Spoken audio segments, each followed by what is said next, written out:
Okay so welcome back. आज हमने income statement approach का एक पूरा फुल फ्लैश क्वेश्चन सॉल्व करना है और देखते हैं फिर फर्दर इसकी डिटेल्स को। तो हमने इनकम स्टेटमेंट अप्रोच में क्या डिस्कस किया था? इनकम स्टेटमेंट में डिस्कस ये किया था कि बैलेंस एक्सपेंस या डाउटफुल डेट हम कैसे एस्टिमेट करते हैं। हम एस्टिमेट इस तरह से कर रहे थे कि हम नेट सेल्स कैलकुलेट करते थे और नेट सेल्स पे हम percentage of bad debt apply करते थे, जो कि हमें क्वेश्चन में ऑलरेडी गिवन होता था। उससे आने वाली जो फिगर होती थी हमारी डायरेक्ट बैलेंस एक्सपेंस की आती थी, उससे हम एंट्री रिकॉर्ड कर दिया करते थे, बैलेंस एक्सपेंस डेबिट और allowance for bad debt credit. अब एक फुल फ्लैश हमने क्वेश्चन देखना है। क्वेश्चन ये रहा आपके सामने, और यही क्वेश्चन मैं पीडीएफ में लिंक में भी शेयर कर दूंगा वीडियो के साथ, तो आप इसको डाउनलोड भी कर सकते हैं। तो क्वेश्चन क्या कहता है? क्वेश्चन ये कहता है कि on December 31 2000 the following information available. Information हमारे पास क्या अवेलेबल है? अकाउंट 1 जनवरी 2000 का बैलेंस गिवन है, तो ओपनिंग अकाउंट हमें गिवन है 1,44,000।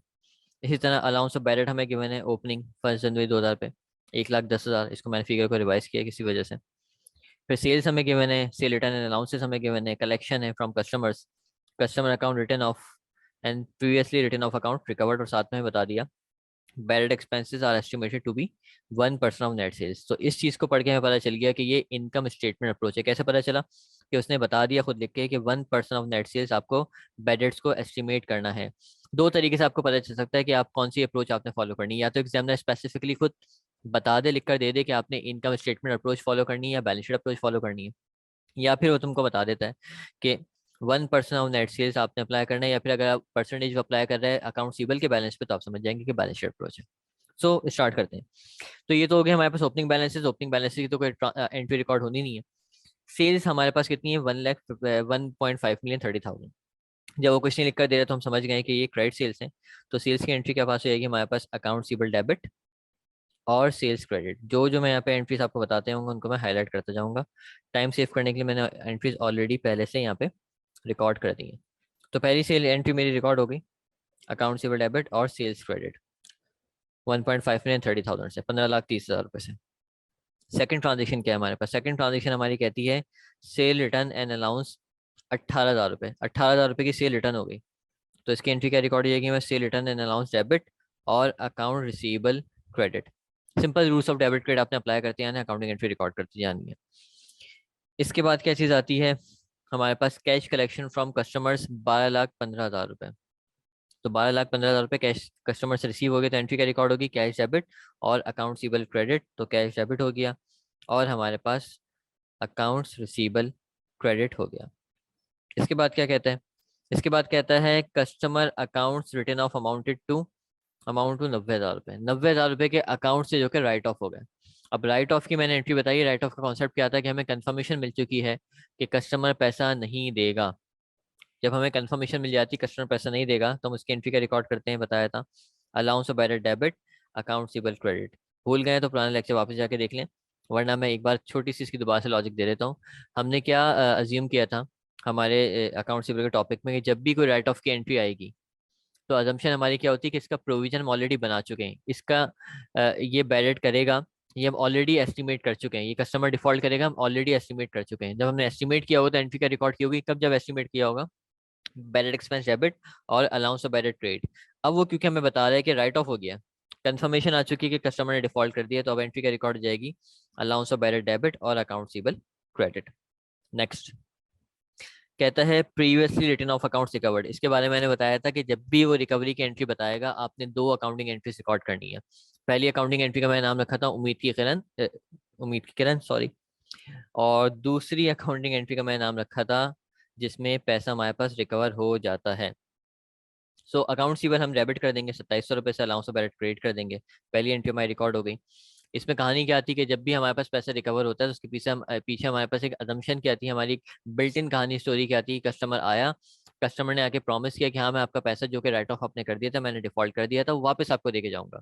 तो इसलिए हम एक उम्मीद की किरण रिकॉर्ड कर देते हैं अकाउंट डेबिट और अलाउंस ऑफ बैलेट क्रेडिट। साथ में खर्चा भी क्रिएट करते हैं कि जब पहले राइट ऑफ हो चुका था इसका पैसा, पहले भी ये डिफॉल्ट कर चुका है, तो हो सकता है दोबारा भी डिफॉल्ट कर दें।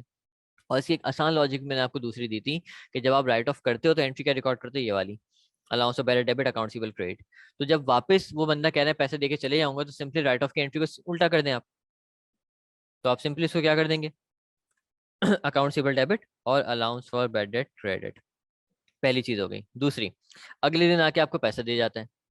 जब वो पैसा देके चले गए तो कैश डेबिट और अकाउंट रिसीवेबल क्रेडिट आपने एंट्री रिकॉर्ड कर दी। तो रिकवरी की 2 एंट्री रिकॉर्ड होती है, इसलिए मैं इसको 5 और 5.2 इस एंट्री का नंबर यहाँ पे लिखा है। तो ये हमारी टोटल ट्रांजेक्शन यहाँ पे गिवन थी, जो हमने यहाँ पे अपने पास जर्नल लेजर में जर्नल में रिकॉर्ड कर ली। अब स्टेप बाय स्टेप चलते हैं। सबसे पहले आपने जर्नल एंट्रीज रिकॉर्ड कर ली। सेकंड स्टेप आपका क्या होना चाहिए यहाँ पे? सेकंड स्टेप ये होना चाहिए कि आप ये देखें कि अप्रोच कौन सी फॉलो हो रही है। अप्रोच फॉलो हो रही थी इनकम स्टेटमेंट अप्रोच। अब इनकम स्टेटमेंट अप्रोच के लिए बड़ा आसान है, आपको नेट सेल्स चाहिए, नेट सेल्स पे परसेंटेज अप्लाई कर देंगे। कितनी परसेंट अप्लाई होना है? 1% of net sales. Net sales निकाल लेते हैं। तो मैंने यहाँ पे आके नेट सेल्स कैलकुलेट कर ली, वर्किंग का रेफरेंस दिया, बैलेट एक्सपेंस की हेडिंग लगाई।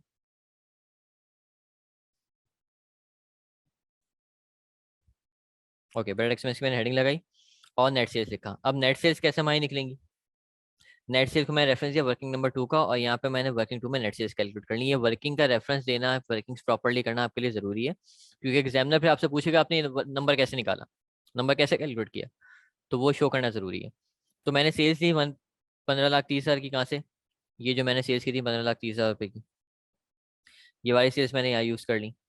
फिर इसमें से मैं सेल रिटर्न और सेल डिस्काउंट लेस करूंगा। हमारे क्वेश्चन में सिर्फ और सिर्फ सेल रिटर्न गिवन था 18,000 रुपये का, वो मैंने यहाँ से लेस कर दिया। तो मेरे पास 15,12,000 रुपए की सेल्स आ गई, नेट सेल्स, जो कि मैंने यहाँ ऊपर यूज कर ली।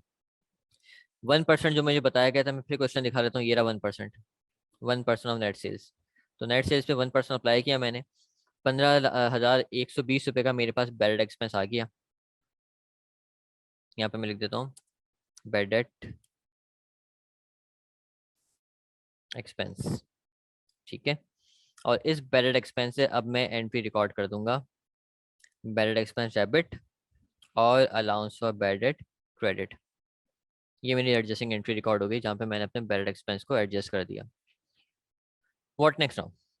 आपने जर्नल एंट्रीज रिकॉर्ड की, जर्नल एंट्रीज की बेस पे आपने फिर बैलेंस एक्सपेंस रिकॉर्ड किया based on the income statement approach. Adjusting entry record कर दी। अब आपने आखिरी काम क्या करना है? आपने 2 टी अकाउंट्स बना के बताने हैं, 2 जर्नल लेजर्स बनाने हैं, एक अकाउंट सीबल का और एक अलाउंस ऑफ बैलेट का। ऐसे क्यों करना है, जब मैं बना दूंगा फिर बताऊंगा।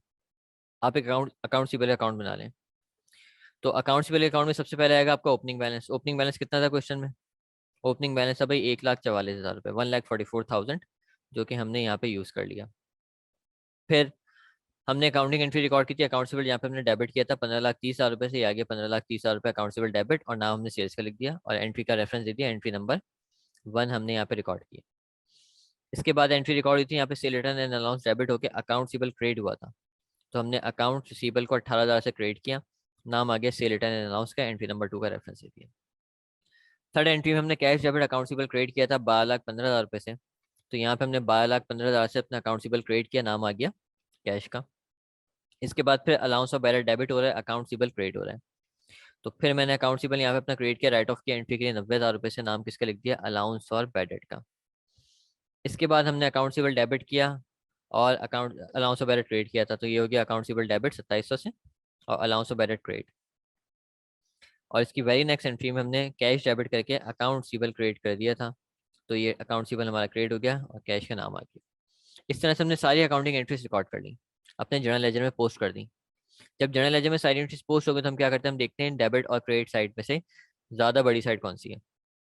तो डेबिट साइड का टोटल बना हमारे पास 16,76,700, जो कि हमने दोनों जगह रखा, और बड़ी साइड में से डेबिट साइड में से क्रेडिट साइड को माइनस किया। तो मेरे पास अकाउंट से पहले क्लोजिंग बैलेंस बना 3,51,000। इसका मतलब क्या बना, at the end of the month मैं अपने कस्टमर से 3,51,000 रुपीज और मांगता हूँ। यही मेरा अगले महीने का ओपनिंग बैलेंस भी बन जाएगा। इस तरह से हमने पहले अपना अकाउंट से पहले का टी अकाउंट बना लिया। नेक्स्ट आते हैं अलाउंस ऑफ बैलेट का अकाउंट बनाते हैं। अब अलाउंस ऑफ बैलेट का ओपनिंग बैलेंस कितना था? अलाउंस ऑफ बैलेट का ओपनिंग बैलेंस था 1,10,000 रुपये, जो कि हमने यहाँ पे ओपनिंग पे लिख दिया। नेक्स्ट क्या है, देखते हैं अकाउंटिंग एंट्री कोई। कौन सी ऐसी अकाउंटिंग एंट्री जहाँ पे अलाउंस का नाम आ रहा था, यार अलाउंस ऑफ बैलेट डेबिट हुआ था 90,000 रुपये से। चौथी एंट्री में जो हमने अलाउंस ऑफ बैलेट डेबिट कर दिया और नाम लिख दिया अकाउंट रिसीवेबल का। इसके बाद हमारा अलाउंस ऑफ बैलेट क्रेडिट हुआ था 2700 रुपये से, तो हमने अकाउंट रिसीवेबल का नाम लिख के अलाउंस ऑफ बैलेट को इस जगह पे 2700 से क्रेडिट कर दिया। ये भी चीज़ हो गई। इसके बाद हमारे पास फिर बैलेट एक्सपेंस डेबिट होकर अलाउंस ऑफ बैलेट क्रेडिट हुआ था 15,120 रुपये से। तो 15,120 रुपये से हमने अपना ballot expense allowance of ballot credit किया, नाम लिख दिया बैलेट एक्सपेंस का, रेफरेंस दे दिया वर्किंग 1 का। यहाँ से वर्किंग 1 का रेफरेंस आ गया ये रहा। अब जब हमने सारी एंट्रीज अकाउंटिंग एंट्रीज यहाँ पे पोस्ट कर दी, तो हमने अलाउंस ऑफ बैलेट का क्लोजिंग बैलेंस रिक्वायर्ड है। वो कैसे आएगा? आपने बड़ी साइड देखी, बड़ी साइड कौन सी आ रही है? क्रेडिट साइड आ रही है बड़ी। टोटल आ रहा है इसका 1,27,820, 1,27,820 जो कि हमने दो साइड पे रखा।